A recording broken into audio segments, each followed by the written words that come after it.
ઠાલી શહેર ધરોઈ રોડ જ્યાં મુસ્લિમ બહુમતી સમાજ રહે છે ત્યાં વર્ષો પુરાણિક ગણપતિ બાપાનું મંદિર આવેલું છે।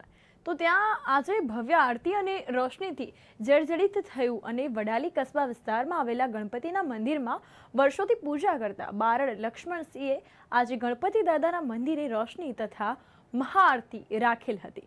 તો મુસ્લિમ બહુમતી ધરાવતા લોકોની વચ્ચે આ મંદિર જે છે તે આવેલું છે, પણ આજ દિન સુધી ક્યારેય અનિચ્છનીય બનાવ બન્યો નથી। પણ કાલે એટલે કે આજે ઉત્સવ છે, રામજી મંદિર ખાતે રામલલા બિરાજમાન થવાના હતા અને તે આજે વિધિ સંપન્ન થઈ છે। ત્યારે આજરોજ ગણેશજી મંદિર ખાતે પણ મુસ્લિમ સમાજ દ્વારા સાથ સહકાર આપીને વિશ્વ હિન્દુ પરિષદના નેતા દ્વારા આ સમગ્ર આયોજન જે છે તે કરવામાં આવ્યું હતું।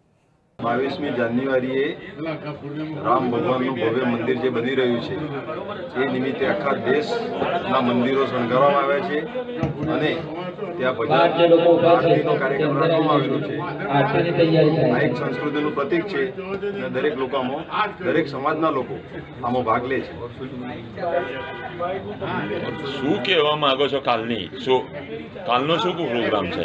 દિવાળી જેવો માહોલ છે આખા દેશ લેવલે અને દરેક સમાજના લોકો આ કાર્યમાં ભાગ લે છે અને સમરસતાનું એક ઉદાહરણ કહેવાય કે નાત જાતના ભેદભાવ વગર દરેક લોકો ઉત્સાહપૂર્વક આ રામ મંદિરની જે પ્રાણ પ્રતિષ્ઠા થઈ રહી છે તેમાં બધા ભાગ લઈ રહ્યા છે। વડાલીના ધરોઈ રોડ ઉપર મુસ્લિમ સમાજની વસ્તી આવેલી છે અને આ રોડ ઉપર વર્ષો જૂનું ગણપતિ દાદાનું મંદિર પણ આવેલું છે અને આ મંદિરને હંમેશા રોજે રોજ બે સમય લક્ષ્મણસિંહજી બારડ એ સેવા પૂજા આ મંદિરની કરતા હોય છે।